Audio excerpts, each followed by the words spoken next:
Hello and welcome to the Rambling Movie Club, where each episode we try and watch some new movies and come back and talk about them and hopefully find some good ones.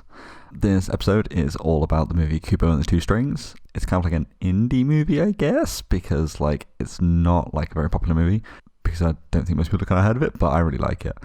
The story is all about this kid called Kubo who he only has one eye, and during the day he tells stories and plays guitar and somehow has magic powers that control paper and he can make origami.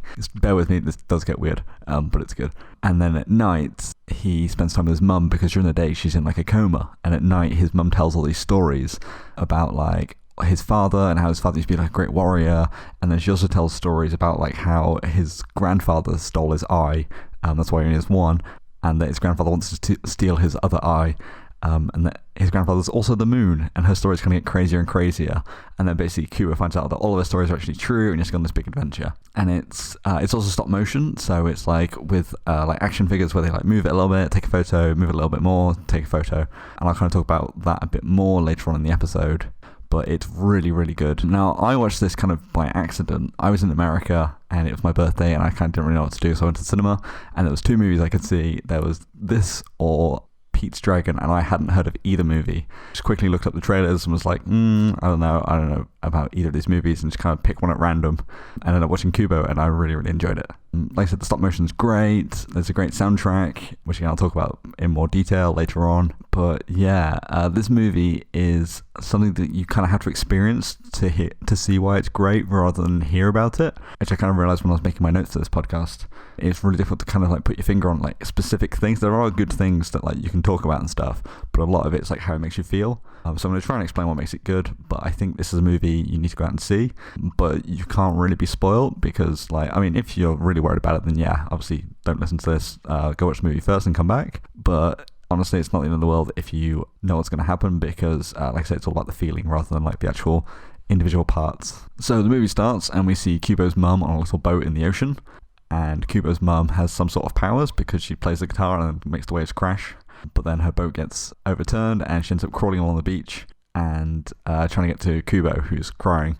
How they did the mum crawling on the beach straight away is really impressive, which you can't tell because, it's just a stop motion thing of a figure moving to like, oh, it's no big deal. What they did is actually there's a line cut in the beach underneath her that you can't see. There's like a pole that goes through it, and then basically what they do is they're like sliding her along the beach, and then like as they're sliding her, they're like moving her arms and stuff, and it's really well done. As well, I admit, like, when you kind of first start watching this, it does take a little while to get used to the animation style with the stop motion stuff. So like the first kind of 5 minutes, you're like, oh, I can see like everything. But as you go on, it does kind of fade. And then we kind of flash forward a few years and we meet Kubo and see him looking after his mum. We then see Kubo going into town and find out that he's a storyteller and who can control paper by playing guitar. And he kind of makes these like origami creatures that help his storytelling. I don't understand why everyone just accepts this. Like, all the townsfolk are just like, oh yeah, he's just a kid who can control paper with music. Like, it's just the norm. The older woman tells him to incorporate a fire-breathing chicken into his story, and it firing eggs is pretty funny. Apparently, in Japanese mythology, there is a fire-breathing chicken that's called a basan. There's lots of like Japanese history trivia in this. I try to get as much of it as I can with this, but I've probably missed a lot because I don't know much about Japanese mythology. Kubo goes home at sunset just as mum wakes up. We find out she's a storyteller too, although as we see her stories start to get crazier and crazier. And this is a great setup because they seem too outlandish to be true, but later on you actually find out that they are all true. Another movie that does this really well is the Robert Rodriguez movie Machete Kills. At the start there's like a trailer for this movie, basically the sequel to the movie you're watching, and it's so outlandish and it's like all set in space with lasers and like super crazy. And like if you haven't seen Machete, it's like a very down to earth, well, I say down to earth, it's very crazy, but it's like, not with lasers and in space and stuff. But by the end of the movie, basically the trailer you watched at the start, you realize by the end of the movie that everything you've seen is possible, and this is kind of the same technique in Kubo. Not many movies do this, where they kind of like make things super crazy that they're unbelievable and then kind of prove they're true, but it does work when they do it. So the next day, Kubo hears about a festival where all the town make lanterns to talk to the dead. Apparently this is based on a real festival that takes place in Japan every year called the Obon Festival. There's actually 3, and then this movie was made to coincide with the most popular one, which is called the, and I'm going to butcher this, Hachigatsu Bon. and is around the 15th of August, but it changes because it's based on the lunar calendar. It's kind of celebrated all over the country, whereas the other two are only celebrated in certain parts of the country, as far as I can understand. But this movie was released about a week before the most popular one, to coincide with the festival, which I think is a nice bit of trivia for this movie, and kind of showing that they understand the culture that they're trying to represent. So Kubo joins in with the festival, and he tries to speak to his dad. And rewatching this, you kind of realise that the reason why he can't talk to his dad is because his dad isn't actually dead. We also see Kubo starting to doubt the things that his mum says, of like staying out after dark and stuff, which is ironic because he's about to be proved wrong. And then we kind of see, as he's kind of at the festival in the graveyard, it comes to an end, and all the other people put their lanterns on the water, and they kind of like drift off down the river.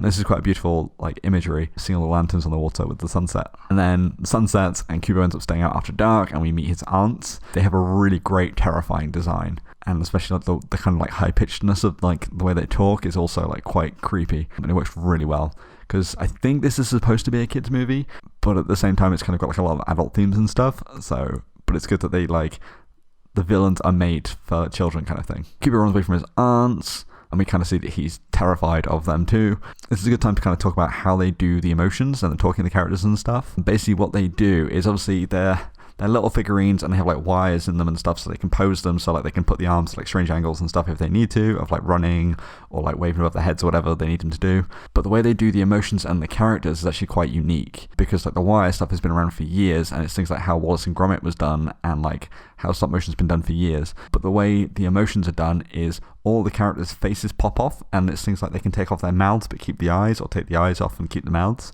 They have almost like an emotion planner for the scenes that they're going to do. So they'll be like, okay, we're going to show Kubo being happy in this scene. So someone will go through and plan like what facial expressions he should have. So start off with the closed mouth, it start to open to like a smile, and then get like bigger and bigger, and then maybe afterwards like his eyes look to like upwards to show excitement or something. So what they'll do is they'll then go through, and they have like huge like archives of these faces, and they'll go through and get the correct ones for the expressions for the scene that they're filming. So it took a lot of planning to get it just right, and I think it worked really well. Apparently Kubo had over 48 million different possible expressions that he could do, which just goes to show like the amount of effort they put in with this. So Kubo's mum shows up to save him from his aunts, and she sacrifices herself.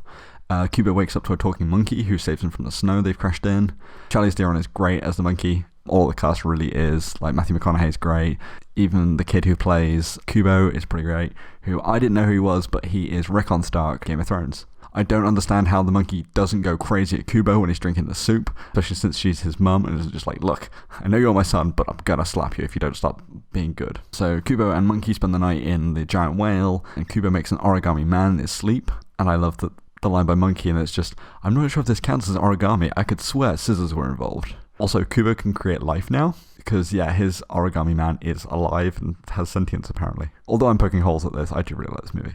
Kubo and Monkey follow the paper Hanzo, and they're kind of walking through the snow, and the paper bird's flying with the real one is quite cute. And then him using all the birds to make himself fly just shows how great his powers are. Again, it's not something that's really explained, and it would kind of be nice to see like maybe like a Kubo in like 10 years time, like how powerful he is and like what he can do. I also don't understand how, again, Monkey doesn't just snap and kill Kubo for annoying her with his mosquitoes. And then they kind of walk along again. Kubo gets kidnapped by a beetle man who turns out he just like the origami man. This is Matthew McConaughey, who again's great. This movie only has like 5 main characters, really, I think, at most. I mean, I know there's a lot in the village scenes and stuff, but the rest of the movie is kind of only focused on a few characters, which is really well done. So the voice actors had to be really good, and like Matthew McConaughey and Charlize Theron, like I said, are really good. Again, I love the line when they meet Beetle, and he's like, I'm not really sure who I am. He's like, I'm either a samurai or a really bad hoarder. I just love all of Beetle's lines. Beetle joins them on their adventure, while Kubo fills them in on what happened. They fall into a cave with the sword unbreakable and have to fight a giant skeleton. When they see the sword before they fight the skeleton, Beetle thinks he can get the sword, and Monkey's like, it could be a trap. And Beetle decides to do it anyway, and Monkey's like, it's not a trap if you do it. And it's like, yes, that's so true. So then they fight the skeleton. This skeleton broke the record for the largest stop motion set ever at, I think it's about 18 feet, which is roughly 5 meters. So it's pretty big. And like, if you watch right to the end of the movie, after the credits, you can see the whole set of this skeleton, and they kind of have like big puppets to move it around and stuff. Apparently this skeleton is based on a skeleton from Japanese folklore called, and again I'll probably butcher this, Gashitokuro. It's nice to see that they're paying homage to the folklore that would fit into this movie. Also, during this whole fight with the skeleton, I love pretty much all of Beetle's lines because they're just great. They beat the skeleton, had to try and cross a lake. Kubo makes a boat out of leaves. Beetle teaches Kubo to shoot. This is just a great moment. They all have a heart-to-heart while eating fish. But Storm Ho capped in. Right as Hanzo finds the next piece of armor, Storm emerges and they need to kind of get away from it. But Beetle's like, no, I'll go get the armor quickly. You see the aunts are following them. Kubo decides to go in after Beetle into the water to try and help him, whilst one of the aunts shows up to fight Monkey. Kubo finds the armor and he also finds the eyes guarding it. This is pretty cool. With the eye monster thing. Basically the way they did it, again, this is all in the behind the scenes. I would definitely recommend watching it if you like this movie. The eye is one eye, and basically what they've done is they've filmed it from different angles for all the other eyes and photoshopped it in. And basically what it is it's like a big ball on a stick, as you can kind of see. But basically it's got a remote control kind of thing, so they can steer the eye and move it and turn it in all different directions, so it's fully controllable, which is just really, really cool. Whilst Monkey and Beetle are underwater, the monkey and the aunt fight.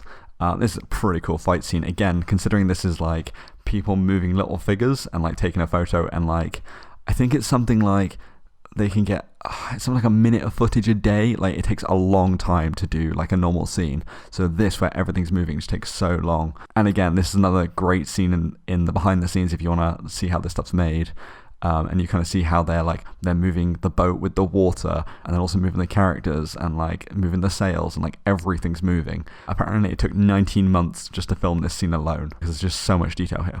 And then we see Beetle saves Kubo and Monkey beats the aunt, and at the same time we find out that the monkey is Kubo's mum all along. And then Kubo's mum kind of gives him a chance to ask a quick question, and of course Beetle, being Beetle, asks a very Beetle question of, if I'm Beetle and you're Monkey, why isn't he called Boy? You find out the mum's origin story and of how she met Kubo's dad, and we also find out that she's dying. I also quite like Beetle's outlook on stories never ending. I think it's something that's especially because this movie's all about stories, I think it's quite a bittersweet thing. Kubo has a dream where he meets a blind old man who we later know is his granddad. Surprise, it's Ralph Fiennes, aka Voldemort. The old man gives him directions to the helmet, but we see that Hanzo is actually pointing that it's in the opposite direction. It's kind of a quick hint, if you blink and you'll miss it, that actually Kubo's being misled by this mysterious old man. They get to the ruined fortress only to find out that it's a trap. Plot twist, Beetle is actually Kubo's dad too, so it turns out he's actually with his parents the whole time, and this explains why he's such a skilled warrior. They fight the last aunt. They think Beetle has beat her and Monkey is dying, so they kind of say their goodbyes, but the aunt isn't actually dead and kills Beetle too. Kubo saves them with his guitar. Well, I say saves them, he stops the aunt killing him as well, but breaks his strings. He also realizes at this time that the helmet is in his village. He's also got a lot more control over his powers and flies home using fabric as wings. And then he's back in his village, he gets the helmet and fights his granddad, who turns into a big flying armoured worm thing. This is actually a really cool effect as well, with the whole worm thing. So you've got this big worm, and it's kind of glow in the dark almost. The glow of the worm is actually a practical effect, it's not CGI. Basically what they did is they made each segment of the creature slightly see-through, and it's reflective on the inside, and then they basically put this luminescent thing on the segments behind it, so it gives this subtle glow. The reflective material they used is called mylar, and it's used in party balloons. Apparently when they were making this, the company bought all of the party balloons that they could find in their states, because they just needed so much of it, because this thing is quite big. I don't know the exact size, but it's pretty big. Not as big as the skeleton though. Kubo's trying to fight his granddad with the sword, but it's not going well, and he realizes he should be using his magic rather than the sword. But his guitar has no string, so he uses his mother's hair, his dad's bowstring, and his own hair. And this is the heartbreaking realization when you realize what the title means, and that he's the third string. Kubo's magic can bring back spirits and make a shield, and this just shows how powerful he's got now. He's beyond making origami and stuff. Again, why I'd love to see the full extent of his powers and stuff later on. Granddad gets turned into an old man with no memory. The people decide to make him think that he's a really kind person. This just goes to show that nobody is beyond redeeming. Kubo says goodbye to his parents' spirits, and we realize just how much he's lost, but he's still very positive about it, which is good. So we see the kind of spirit figures of Kubo's parents. The design of Kubo's dad is based on a famous Japanese actor from the 50s called Toshiro Mifune. I may have said that wrong, but that's my attempt. And according to Wikipedia, he was the best known Japanese actor to Western audiences of his time and did quite a lot of samurai movies. So it's again the directors and writers and stuff trying to pay homage to these classic Japanese movies that they grew up with, and trying to make it their own version of them. And then the movie finishes with a great cover of While My Guitar Gently Weeps, which is just I don't know, I think it's just with all the events of this movie, again, like, it's kind of like heartbreaking. It's like, oh my god, Kubo's lost his parents, the movie's over, like, I just want to cry. But yeah, that's Kubo and the Two Strings. Like I said, it's a great movie. It's hard to explain why it's great. It's not something like with Kingsman, you can be like, okay, this fight scene's good, this comedy line's good, this soundtrack's good, and like kind of like talk about the individual parts that make up it. Whereas this movie is more than just the sum of its parts. Like, it's more about how it makes you feel and like what you're seeing and like the imagery and just it all tying together. Like, just like, oh, this is so good. So it is really hard to explain just in words like why this movie is good. It's also a great world that we slowly like learn more about, like with like how we find out about the Kubo's mum's sisters and like their powers and his grandfather, and like we kind of see more and more and more, and just like building on all the things that we know. I would love to know more about the mum and her family, and like, you know, like what are they? Are they like, did they used to be humans that evolved, or are they like other beings or something? Although it's probably the mystery that keeps them interesting, whereas if we knew all the answers, they wouldn't be as interesting. So it's a kind of, it's a double-edged sword there. One thing I did notice rewatching this movie came out in 2016, I think. The CGI doesn't really hold up. There's some bits with CGI. The opening bit with the ocean is really good, but there's a few bits with like when Kubo's running away from his aunt and she's like trashing the village. The CGI looks quite bad, but it's mainly because the stop motion stuff looks really great, so it kind of really stands out from the CGI. So that's the only downside to this movie. There's also some fun trivia about the company. Normally I wouldn't talk about this stuff, but actually I've done some research and it's actually quite interesting. So the studio who made it are called Leica. They started in the 90s as a studio called Will Vinton Studios. There's a guy who worked there as an animator called Travis Knight, and his dad, Phil Knight, became an investor when the company grew. You may have heard the name Phil Knight before. He's one of the co-founders of Nike. And basically he was like, yep, this studio's kind of like, they need some more money. I think it's a good investment. I'm going to invest some money in. Then in the early 2000s, the studio was struggling. So Phil Knight invested more money, ended up owning most of the shares and took control. It was then renamed as Leica after the first dog in space. They then had a few different CEOs, but now the current CEO is a guy called Travis Knight, the son of the dad, invested a lot of money. And Kubo was kind of his first movie as director. It's definitely made his career, because once he did this movie, he also then got kind of chased by the people who made Transformers movie, and he made the Bumblebee movie, which is also quite a good Transformers movie. Probably one of the better, more recent ones anyway. But yeah, so that's Kubo. What did you think of it? Feel free to let me know on Instagram or Facebook at Rambling Movie Club. So next week's episode is going to be a movie called Looper, which I'm not the biggest fan of, I won't lie, but I'm doing it with a collaboration with another podcast called James and the Frames. But even though I don't like it, I'm going to try and be constructive about it. Looper is the story of a guy who set in like the future in like the 2040 something, where this guy is basically hitman, but the targets come back in time. He has to then like kill them and dispose of the bodies and stuff, but it all goes crazy when his future self gets back. He has to kill his future self, but his future self escapes, and it's lots of time travel stuff that kind of like goes crazy. But yeah, it's a difficult movie because time travel is difficult to do anyway. But if you want to hear about like why it doesn't work, like come listen and we can kind of try and figure out like what makes a good time travel movie. And also special guest from another podcast coming on. Also, I will be doing an episode on his podcast too. We're going to be talking about Jojo Rabbit because I love that movie. So yeah, if you look up James and the Frames on Spotify or wherever you find podcasts, you should find it there. It should be out about now. I'm not 100% when he's putting it up, but yeah, it should be around nowish. So yeah, also you may have seen this week was the 1 year anniversary of the podcast, and that's really great. I'm so glad we got this far. I never thought I would. It was just kind of one of those things I started doing, and it just kind of kept going and going, and I plan to keep going and going. I also decided to launch a Patreon this week as well. This is a way to kind of help support the podcast if you're interested. Don't feel like you have to. It's just a way to help cover some of the costs of the podcast, like hosting it on websites, stuff like that, and better equipment. But the podcast will stay 100% free, so don't feel like you have to at all. But if you would like to help support, I will put a link in the description. If you go to patreon.com/ramblingmovie, you can find it there and get lots of like behind the scenes and like extra stuff. But as always, thank you for listening, and I will see you next time.